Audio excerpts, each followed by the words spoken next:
Hey everybody, welcome to Monday, February 24th of 2014. Another 3.5 hours of radio on a very frigid Monday morning. This winter will not end, and to some extent that's what we had early on. We had to try to name this winter the winter of discontent, the deep freeze of 2014.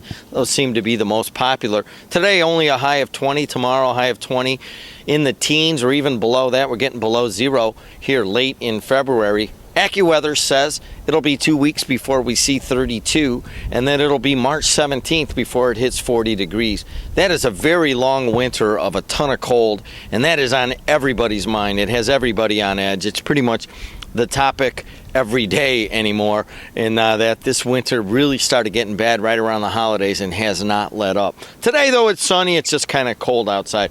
What do we have on the show this morning? Pam Posick called in from St. Thomas More. They've got an open house coming this week, trying to get people from all over to come to St. Thomas More. Of course, that's my alma mater also. So, of course, I'm gonna be pushing that. Had a great education there, sent my kids there, and it just got to push your own, you know what I mean? Tom Medjeci, Purdue University Calumet, in saying pushing our own, he's an excellent women's basketball coach, one of the best in the country, and he is right here in Hammond. Of course, many of you remember him as leading Lake Central to the state championship in 1994 and then taking two other teams down to the state finals as a high school basketball coach at Lake Central. But he's been at Purdue Cal now for a number of years. He's 21-6 this year. 15-2 in the Chicago Collegiate Athletic Conference, and Medj came in and talked about some of his girls. Tiara Turner out of Maryville, the most local, one heck of a basketball player. If you get a chance to get out Wednesday at 5 o'clock, we'll be live at Purdue Calumet for their opening round of the Chicago Collegiate Athletic Conference tournament. Brian Jennings will be on the call there, and Brian Jennings joined me also. He's also the head baseball coach at Griffith High. He's also our best announcer, in present company included in that.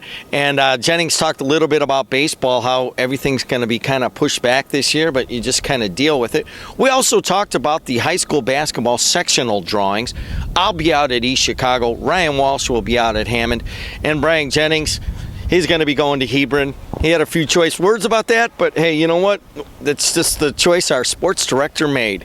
And we ended the show, Dr. Watkins, Walter Watkins, and Terry Myrick of the School City of Hammond, telling us all about how Hammond's going to make up their days of school that were missed because of snow. Now, there's 5 days. They don't have to make up 2. They got a waiver on that. So to make up the 3 days, basically, they're going to go a half hour longer for a couple of months. We'll see how that sets with the Hammond teachers. I have not talked to them quite yet. Then we ended the day with Officer Derek Hurst. He's with the Lake County Sheriff's Department, and he brought in Comfort Dog Buddy. I got to tell you, what a great dog. Of course, it's there for when kids have some sort of traumatic incident, sexual molestation, maybe battery. They bring the dog in while they're talking to officers, so maybe just kind of break the ice, give the kid a little bit better feel.